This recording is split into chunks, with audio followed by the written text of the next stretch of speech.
Good morning, good afternoon, or good evening, and welcome back to the Give Yoga NC channel. My name is Lisa, and this is Lilo and Stitch. And we are going to do some mobility exercises that help with the sciatic nerve.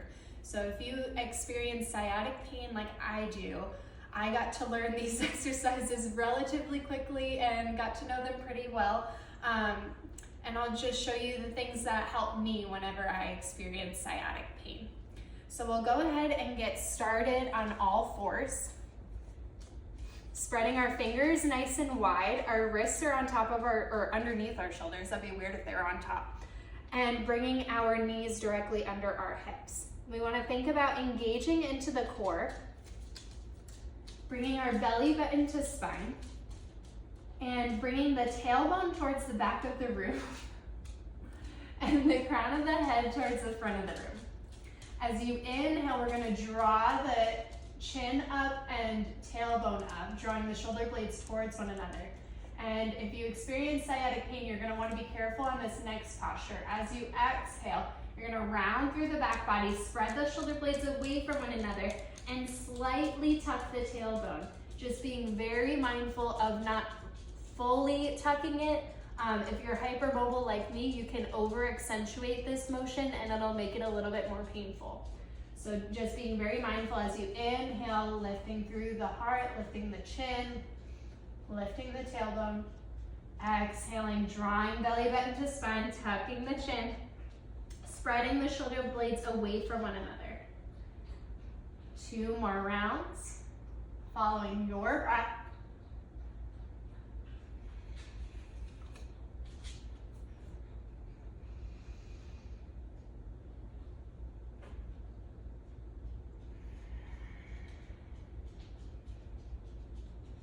Beautiful. Coming back to center, maybe shifting your weight from side to side. I like bending into one elbow and then the other, giving myself a little gentle twist. Only if it feels good. You will know, your body will give you little indicators, kind of like flashing lights, if you will, on where you can move a little bit or where it's not safe for you to move. So just making sure that you are listening to your body and taking this one step at a time. We're gonna go ahead and find a seat, crisscross applesauce if you will. As you inhale, we're gonna reach our arms up overhead. As you exhale, take your right palm down, your left palm's gonna reach overhead, gazing up towards the left palm, really rooting down into that left sit bone. And breathing here, maybe inching the right fingertips away or bending into the right elbow if you'd like a deeper stretch. Again, finding what is feeling good here and not necessarily what is feeling sensational. Inhaling, coming back up, really making a point to lift up out of the waist, thinking about reaching up as high as you can and finding length in the back body. Exhale, that left palm down, right arm reaches.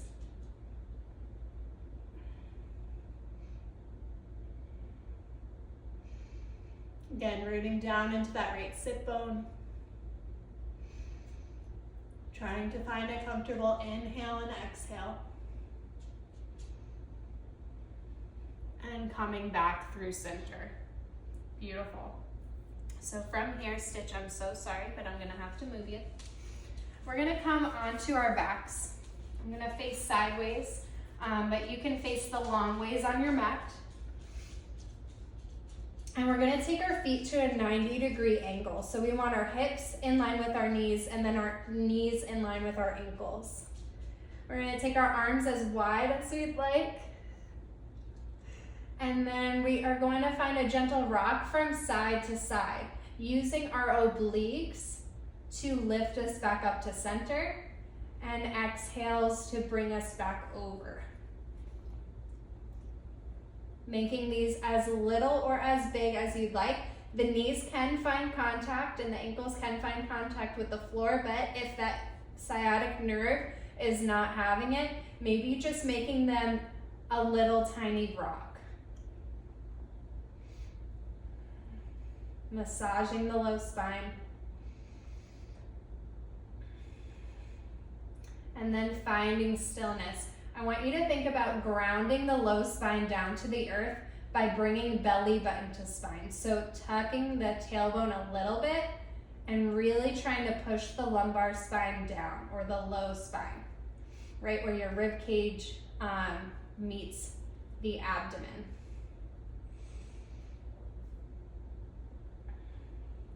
From here, we're gonna tap our toes down, going one at a time.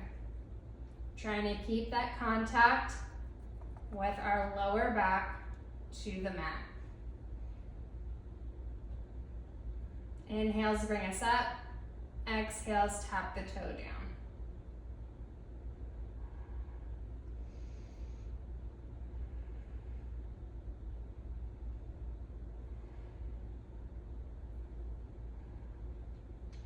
Go ahead and find that gentle rock once more.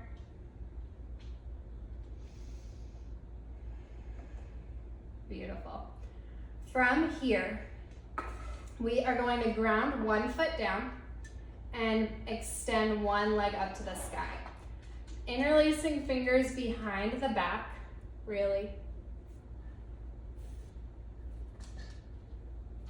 Interlacing fingers behind the back of the leg.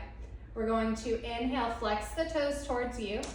Exhale, press the toes away from you. You're gonna wanna do this 15 to 20 times.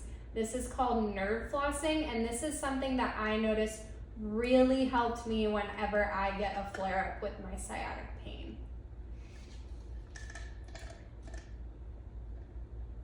That's 4.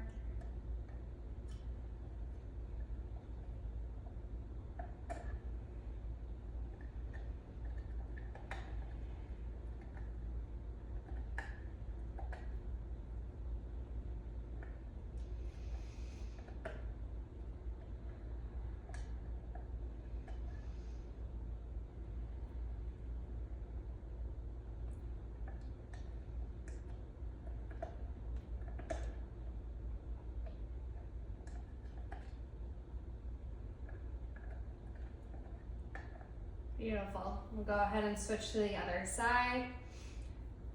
Bringing that foot up to the sky, thinking about pressing your footprint onto the ceiling and interlacing fingers behind the back of the thigh or behind the knee. And we want to keep our ankle in line with the hip. I forgot to mention that on the first side. And we'll go ahead and do the same amount that you did on the right. I believe I did 15.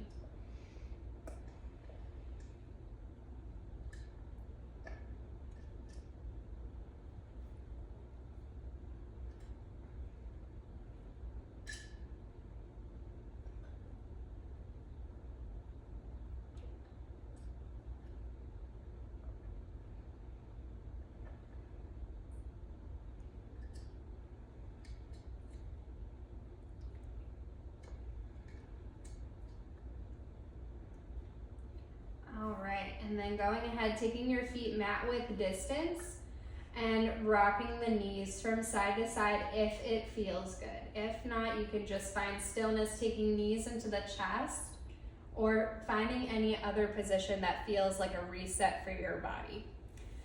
So I'm going to show a couple of different variations for this last posture. It's called pigeon pose.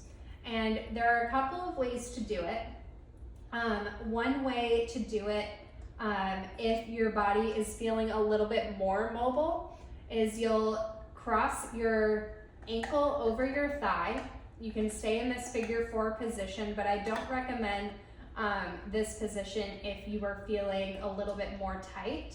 And then we'll go ahead and take that left foot up to the sky. Interlacing the fingers, threading the right arm through if your left foot is up. And holding here. You can find a gentle rock if you're really looking for movement, but it is not necessary. One way that I learned from a physical therapist that I prefer with sciatic pain is coming to a wall.